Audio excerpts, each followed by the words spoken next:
যাকে আমরা খতনা বলি। হিন্দু ভাইরা কি, হিন্দু ভাইদের কোনো দেবদেবী, কোনো দেবতা কি লিঙ্গ ছেদ করে নাকি? তারা তো ছেদ করে না। তাহলে এই লিঙ্গ ছেদ কার? মুহাম্মদ রাসূলুল্লাহ সাল্লাল্লাহু আলাইহি সাল্লামের, মুসলমানের। সেটাই বলা হচ্ছে। আর কি বলছে? শিখাহীন, তার মুখে দাড়ি থাকবে, লম্বা দাড়ি থাকবে, চুল বা টিকি থাকবে না। শিখাহীন মানে টিকি, শিখা মানে টিকি, টিকি থাকবে না। টিকি, টিকি বুঝেন না? কি বলেন আপনারা? টিকে তো বলেন। এই যে এখান থেকে ঝুলে একটা, তো এই টিকিহীন, অথচ টিকা থাকবে না, মুখে থাকবে কি? দাড়ি থাকবে। আর এই ব্যক্তি হবে জোরে জোরে কথা বলা, মানে জোরে জোরে কথা বলে সে কি করবে? মানুষকে দাওয়াতের দিকে ডাকবে, মানুষকে আহ্বান করবে। আমাদের আহ্বান কি মাইকে হয় কি হয় না? মসজিদে হাইয়া আলাস সালাহ মাইকে হয় না? মানুষকে ডাকবে, মানুষকে ডাকবে। আর তিনি যে খাবার খাবেন সেই খাবারটা হবে হালাল। শুয়োরের গোস্ত খাবে না জনাব, গরুর গোস্ত খাবে, ঠিক আছে? হালাল খাবার খাবে, হারাম সে ভক্ষণ করবে না, তার মধ্যে কোনো হারাম কিছু থাকবে না। এই শ্লোকের মূল বিষয়টা কি? একজন মহাপুরুষ আসবেন, জিনার খতনা করা থাকবে। আমরা যেটাকে মুসলমানি বলি, যদি মুসলমানি চলে না কথাটা, খতনা। তিনার টিকা থাকবে না, টিকা থাকবে না, টিকি থাকবে না। তিনি দাড়ি রাখবেন, উচ্চ আওয়াজে মানুষকে ডাকবেন, আহ্বান করবেন। তিনি মানে হারামকে ত্যাগ করে হালাল হালাল খাবেন। আর লাগবে? এটা কি যথেষ্ট না? আরো বলি। শ্রীমদ্ ভাগবত মহাপুরাণ প্রথম খণ্ড 313 নম্বর পৃষ্ঠা। শ্রীমদ্ ভাগবত মহাপুরাণ প্রথম খণ্ড 313 নম্বর পৃষ্ঠা। ওখানে কি বলা হচ্ছে দেখেন। ওখানে বলা হচ্ছে, মন্ত্রটা এইরকম যে ওং অন্ধকারমা পবিশন্তি অসম্ভূতি উপাস্তে। যদি এটা আমি আপনাদেরকে আগে শুনেছি। এরপরে বলা হচ্ছে যে অন্ধকারমা পবিশন্তি অসম্ভূতি উপাস্তে। ওইসব লোক আরো বেশি অন্ধকারের দিকে যাবে। যারা বানিয়ে বানিয়ে পুজো করবে, তারা অন্ধকারের দিকে যাবে। এরপরে বলা হচ্ছে পরের পাঠ, পরের অংশ, যে এমন একজন ব্যক্তি যে সময় ধর্মের মধ্যে অনাচার শুরু হয়ে যাবে, জাহালাত, অজ্ঞতা শুরু হয়ে যাবে, তখন কি হবে? যে অন্ধকারকে ঘুচাতে, আলো নিয়ে আসতে একজন ব্যক্তি আসবে, তার নাম হবে মুহাম্মদ। আমরা বলি সাল্লাল্লাহু আলাইহি ওয়াসাল্লাম। শ্রীমদ্ ভাগবত মহাপুরাণ প্রথম খণ্ড 313 নম্বর পৃষ্ঠা। অজ্ঞান হে তুকরে তো মুহাম্মদ অন্ধকার নাসম। এটা হচ্ছে মন্ত্র। অজ্ঞান হে তুকরে তো মুহাম্মদ অন্ধকার নাসম। যখন অন্ধকারে ছেয়ে যাবে দুনিয়া, তোমরা যদি জান্নাতে যেতে চাও, স্বর্গে যেতে চাও, তাহলে এই ব্যক্তিকে মেনে নিও, যেই ব্যক্তির নাম হচ্ছে মুহাম্মদ। আমরা বলি সাল্লাল্লাহু আলাইহি ওয়াসাল্লাম।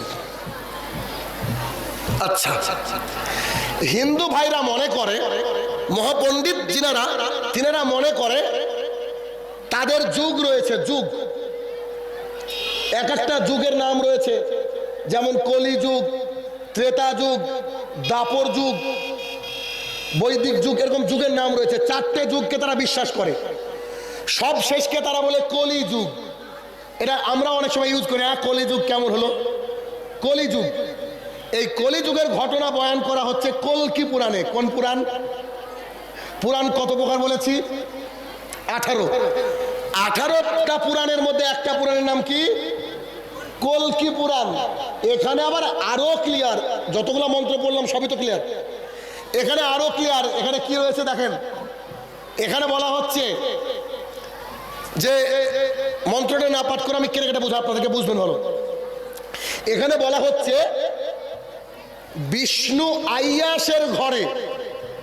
কার ঘরে? বিষ্ণু আইয়াস। কোথাও বলা হয়েছে বিষ্ণু দাস। বিষ্ণু আইয়াসের ঘরে নরসংসা নামে একজন ব্যক্তির জন্মগ্রহণ হবে। তার মায়ের নাম থাকবে সুমতি, বাবার নাম থাকবে বিষ্ণু আইয়াস, তার নাম আর একটা জায়গায় আছে কলকি অবতার। কি নাম? শেষ যুগে একজন কলকি আসবেন, একজন অবতার আসবেন, একজন দূত আসবেন। সেই দূতের নাম কেউ বলছে নরাশংসা, কেউ বলেছে কলকি অবতার আসবেন। আর এই কলকির জন্ম হবে বিষ্ণু আইয়াসের ঘরে। কার ঘরে? বিষ্ণু আইয়াসের ঘরে। তার মার নাম হবে সুমতি, তার গ্রামের নাম হবে সম্বালা। মাধব মাসের 12 তারিখে তার জন্ম। কথা বোঝা গেল? এবার আপনাকে মানে বলছি, দেখেন, নরাশংসা, নর মানে মানুষ, সংসা মানে প্রশংসা। যে মানুষের প্রশংসা করে তাকে বলা হয় আহমদ আরবিতে। আর আহমদ হচ্ছে আমাদের মোহাম্মদ সাল্লাল্লাহু আলাইহি ওয়াসাল্লামের আরেকটা নাম। কথা ক্লিয়ার? বুঝতে পারলেন? তাহলে মোহাম্মদ সাল্লাল্লাহু আলাইহি ওয়াসাল্লামের আরেকটা নাম কি? আহমদ। আরো নাম আছে আহমদ, মাহি, এরকম রাসূল সাল্লাল্লাহু আলাইহি ওয়াসাল্লামের নাম আছে। তো তার নাম হচ্ছে আহমদ। তার জন্ম কার ঘরে? বিষ্ণু আইয়াসের ঘরে, তাই না? বিষ্ণু মানে কি? ভগবান। বিষ্ণু না? বিষ্ণু মানে কি? ভগবান। আইয়াস মানে হচ্ছে চাকর। ভগবানের চাকরকে আরবিতে বলা হয় আব্দুল্লাহ, আল্লাহর গোলাম। বুঝেননি? আব্দুল্লাহ, আল্লাহর গোলাম। মোহাম্মদ সাল্লাল্লাহু আলাইহি ওয়াসাল্লামের বাপের নাম, আব্বার নাম কি ছিল? গুড। এরপরে তার মায়ের নাম হচ্ছে সুমতি। সুমতি, সুমতি মানে হচ্ছে শান্তি। আর তার মায়ের নাম ছিল আমিনা। হুজুররা বসে আছে, জিজ্ঞাসা করেন আমিনা মানে শান্তি। কথা বলছেন? তো রাসূল সাল্লাল্লাহু আলাইহি ওয়াসাল্লামের আম্মা জানের নাম কি ছিল? আমিনা। তার জন্ম হবে সম্বালা নামক একটা গ্রামে। গুগল এমন একটা জিনিস, পৃথিবীর সব আপনাকে দেখিয়ে দিবে, ঠিক না? যেমন আমি গোটা ভারতবর্ষ বিভিন্ন জায়গায় প্রোগ্রামে যাই প্রতি রাত্রিবেলা, ধরেন, তো আমাকে খালি ঠিকানাটা দেয়, এই গুগলে মারি, গুগল ম্যাপে, গুগল ম্যাপের মাধ্যমে আমরা পৌঁছে যাই। আপনাকে মোবাইল ছেড়ে দেব, সম্বালা নামে কোন গ্রাম আছে আপনি বার করেন। সম্বালা যদি থাকে তবে তো বেরোবে। কথা বুঝেননি বোধহয়? সম্বালা নামে কোনো গ্রাম নাই, তবে এখানে অন্য শব্দ নামে ব্যবহার করা হয়েছে। সেটা কি? সম্বালা মানে হচ্ছে শান্তির শহর, আর মক্কাকে বলা হয় দারুল আমান, শান্তির শহর। রাসূল সাল্লাল্লাহু আলাইহি ওয়াসাল্লামের জন্ম কোথায়?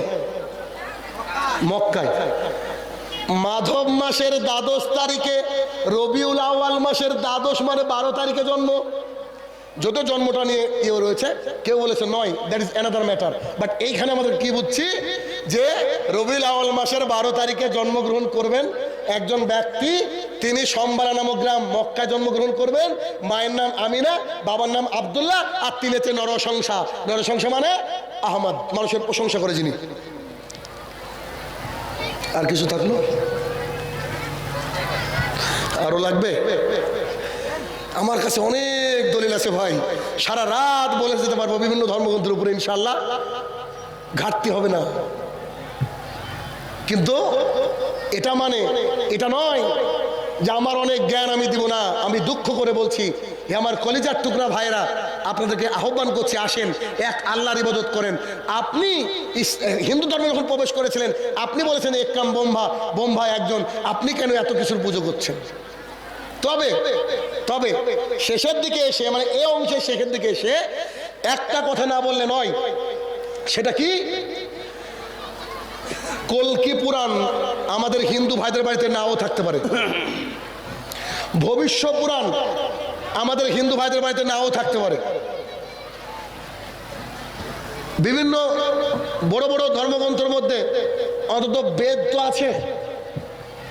আচ্ছা, বেদও না থাকতে পারে, কিন্তু সবারই বাড়িতে একটা ধর্মগ্রন্থ আছে, সেটার নাম কি বলেন তো? ভাগবত গীতা। কি আছে? ভাগবত গীতা। শ্রীমদ ভাগবত গীতা 7 নম্বর অধ্যায়, 20 নম্বর মন্ত্র, খুব কঠিন মন্ত্র। শ্রীমদ ভাগবত গীতা 7 নম্বর অধ্যায় 20 নম্বর মন্ত্রতে বলা হচ্ছে, কামনার দ্বারা যাহাদের জ্ঞান নষ্ট হইয়া গিয়াছে, উহারা বিভিন্ন দেবদেবীর পূজা করিয়া থাকে। খাঁটি বাংলা ভাষা যারা পাগল তারা পুজো করে। আমি বলছি না, ওখানে লেখা আছে। এখনই গুগলে সার্চ দিয়ে বলেন শ্রীমদ্ ভাগবত গীতা 7 নম্বর অধ্যায় 20 নম্বর মন্ত্র, এখনই বেরিয়ে যাবে, এখনই। তাহলে কি বলা হচ্ছে? যাদের বিবেক বুদ্ধি নষ্ট হয়ে গেছে তারা বিভিন্ন দেবদেবীর পুজো করে। পুজো হবে কার? আপনি যাকে বিষ্ণু বলেন তিনি আমার আল্লাহ সুবহানাহু ওয়া তাআলা, কিন্তু আসলে আপনার বিষ্ণু আমার আল্লাহ না, আমার আল্লাহ আছে আপনার বিষ্ণু। আপনি ভুলভাবে বুঝেছেন। বোঝা গেল কি জানো? গেল না? Concept clear? তাহলে বিভিন্ন ধর্মগ্রন্থে আমাদের মুহাম্মদুর রাসূলুল্লাহ সাল্লাল্লাহু আলাইহি সাল্লামের নাম এসেছে। আরে এসব তো ধর্মগ্রন্থে এসেছে। আমি আপনাকে বলছি, দ্য 100 বলে একটা কিতাব আছে, বই, কেউ পড়েছেন? বাংলাতে 100 জন মনীষী, 100 জন মনীষী, দ্য 100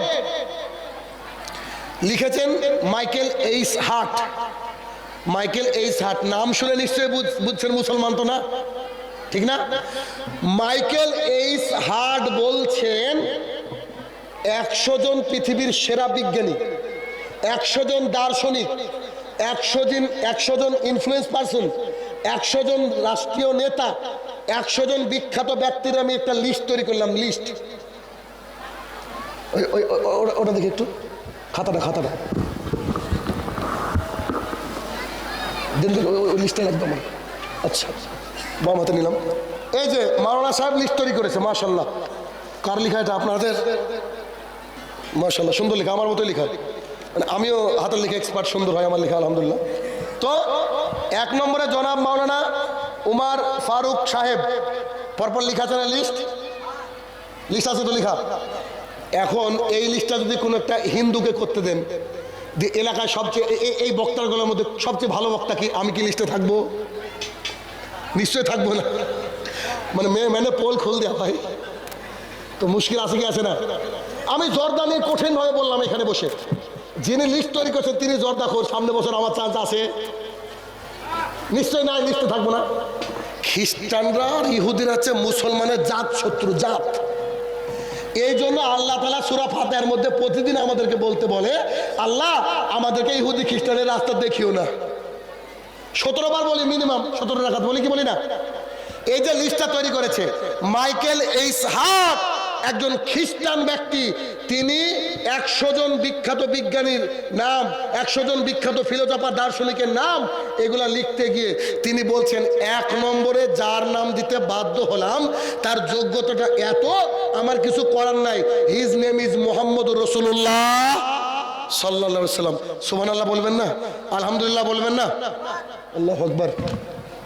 মুহাম্মদুর রাসূলুল্লাহ সাল্লাল্লাহু আলাইহি সাল্লামের নাম কত নম্বরে? টপ অফ দ্য লিস্ট, 1 নম্বরে তিনি বাধ্য হয়েছেন দিতে। তার যোগ্যতা কি? তার যোগ্যতা কি বুঝতে হবে বিষয়গুলো। আচ্ছা, মাইকেল এই সার্টকে তো চিনেন আপনি। এবার যার কথা বলবো সবাই আমরা চিনি, কেউ চোখে দেখিনি বাট ওকে চিনি আমরা, সবারই পকেটে আছে, মিস্টার গান্ধীজি, আচ্ছা না? তো মিস্টার গান্ধীজি কি বলছে জানেন? মিস্টার গান্ধীজি শুনেন, তিনার জীবনী গ্রন্থ লিখতে গিয়ে তিনি বলছেন মিস্টার গান্ধীর কথা, সবগুলা পড়ে আছে ভাই, কেউ পড়ে না, কি করবো বলেন? না পড়লে তো এমনই, না পড়লে আসলে বাদ। অ্যাকচুয়ালি আমি মনে করি কি জানেন, আমি অনলাইনে ইংরেজি পড়াই, আমার কাছে সৌদি আরবের লোকও পড়ে, দুবাইয়ের লোকও পড়ে, কুয়েতের লোক পড়ে, মানে ওখানে যারা থাকে বাঙালি বা বিভিন্ন ভাষাভাষী, অনলাইনে আমি স্পোকেন ইংলিশ করা, আমি ইংরেজি শিক্ষক। আমি কালকে গিয়ে আমার পড়া